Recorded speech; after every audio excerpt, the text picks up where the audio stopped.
اپنی آج کی اس ویڈیو میں ہم فرعون کے متعلق بات کریں گے۔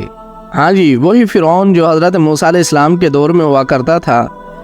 فرعون کے بارے میں بڑی اہم معلومات جس کو آج تک کسی نے آپ کو نہیں بتایا ہوگا اور نہ ہی آپ نے سن رکھی ہوگی۔ مکمل ویڈیو دیکھنی ہے آپ نے، مکمل معلومات سننے کے بعد آپ نے کمنٹ سیکشن میں ضرور بتانا ہے کیا اس سے پہلے آپ ایسی معلومات جانتے تھے یا نہیں۔ تو آئیے شروع کرتے ہیں۔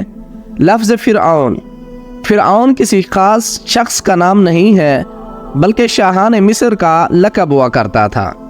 جس طرح چین کے بادشاہ کو خاقان کہتے تھے، روس کے بادشاہ کو دیکھ لیں تو زار کہتے تھے، روم کے بادشاہ کو دیکھ لیں تو قیصر کہتے تھے، ایران کے بادشاہ کو دیکھ لیں تو کسرا کہا کرتے تھے، اسی طرح مصر کے بادشاہ کو فرعون کہتے تھے۔ فرعون اصل میں مصری زبان کے دو الفاظ پر مشتمل ہے۔ اگر ہم ان کو الگ الگ کر کے دیکھیں تو یہ ہوتا تھا فارا اوا، ایک لفظ ہوتا تھا فارا اور دوسرا ہوتا تھا اوا۔ مصری زبان کے اندر فارا کا مطلب ہوتا تھا محل اور اوا کے معنی ہوتے تھے اونچا، یعنی فارا اوا کا مطلب ہوا اونچا محل۔ اس سے شاہ مصر کی ذات مراد ہوتی تھی۔ لغوی معنی عظیم محل کے بھی کیے جاتے ہیں اس کے، جس سے مراد بادشاہ کا محل تھا۔ قدیم مصری تہذیب میں سمجھا جاتا تھا کہ فرعون جو ہیں وہ مصری دیوتاؤں کی اولادیں ہیں۔ اب آئیے ہم اس بات کے اوپر بھی غور کر لیتے ہیں، جب سیدنا موسیٰ علیہ السلام اللہ تعالیٰ کے نبی ہیں، آپ نے جس فرعون کے پاس پرورش پائی اور پھر جو آپ کے دور میں غرق ہوا دریائے نیل کے اندر، وہ کون سا فرعون تھا؟ فرعون تو ہم نے کہہ دیا کہ شاہان مصر کا لقب تھا۔ اب کوئی بندہ بھی تو ہوگا جو اس وقت تخت پر بیٹھتا ہوگا، جو حکومت کر رہا ہوگا، اس کا اصل نام کیا تھا اور وہ کون تھا؟ تو بڑھتے ہیں، ہماری ویڈیو کا یہ دوسرا حصہ ہوگا ہمارا۔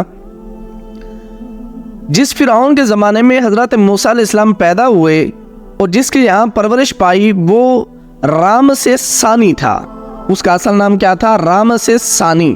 یقیناً آپ نے اس سے پہلے یہ نام نہیں سنا ہوگا، نہ ہی کسی نے آپ کو بتایا ہوگا۔ علماء حضرات یا جو بھی اس کے انفارمیٹیو ویڈیو بنانے والے لوگوں نے یہ تو آپ کو بتایا ہوگا۔ ہم اپنی روزمرہ کی زندگی میں بڑے بڑے محاورتاً بھی یوز کرتے ہیں یہ الفاظ، اور ہم سبھی بحیثیت مسلمان جانتے بھی ہیں کہ فرعون کون تھا، لیکن اس کے اصل نام سے کوئی بھی واقف نہیں تھا۔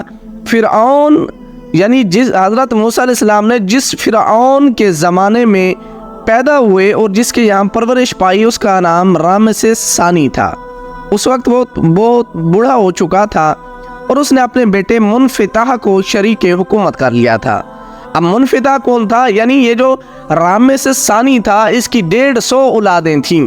150 اولادوں میں سے جو منفتح تھا، منفتح سٹیلے اس کا پورا نام تھا، منفتح 13ویں نمبر پر تھا۔ کیونکہ یہ بہت بوڑھا ہو چکا تھا تو حکومت نہیں کر سکتا تھا، نہ ہی فیصلے کر سکتا تھا، تو اس وجہ سے اس نے اپنے 13ویں نمبر والے بیٹے منفتح کو شریک حکومت کر لیا تھا۔ اب اور جو عذاب الہی میں مبتلا ہوا، جو دریائے نیل میں غرق ہوا حضرت موسیٰ علیہ السلام کے دور میں، وہ یہی فرعون تھا جس کا نام منفتح تھا۔ منفتح سٹیلے فرعون تھا جو دریائے نیل میں غرق ہوا، اور بعد میں اس کی لاش 1896 میں ریڈ سی سے تھیبز کے مقام سے فلینڈرز پیٹریز نے دریافت کی تھی۔ 1896 میں ریڈ سی تھیبز کے مقام سے فلینڈرز پیٹریز نے دریافت کی تھی اور قاہرہ کے میوزیم میں محفوظ ہے۔ یعنی کہ آج یہ آپ نے ایسی معلومات سنی ہے جو آج سے پہلے آپ کو کسی نے نہیں بتائی ہوں گی۔ ہم نے عموماً ذکر تو پڑھا کتابوں کے اندر، علماء سے سنا بھی، انفارمیٹیو لوگوں نے جتنے ہمارے پاس معلومات پہنچائی کتابوں میں یا ہم نے پڑھا، تو ہم نے صرف فرعون ہی سنا ہوا تھا۔ یقیناً آج کی ویڈیو آپ کے لیے بہت دلچسپ رہی ہوگی، اور اس سے آگے بھی ہم ایک اور ویڈیو بنائیں گے فرعون کے متعلق۔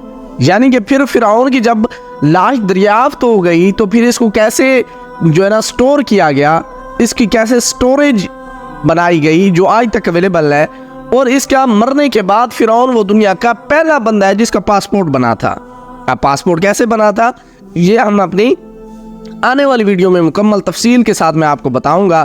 اگر آپ کو ویڈیو پسند آئے تو اس طرح انفارمیٹیو ویڈیو دیکھنے کے لیے میرے چینل کو لازمی سبسکرائب کر لیں اور بیل آئیکن کو ضرور پریس کر لیں تاکہ ہر آنے والی ویڈیو آپ تک پہنچتی رہے۔ اللہ حافظ۔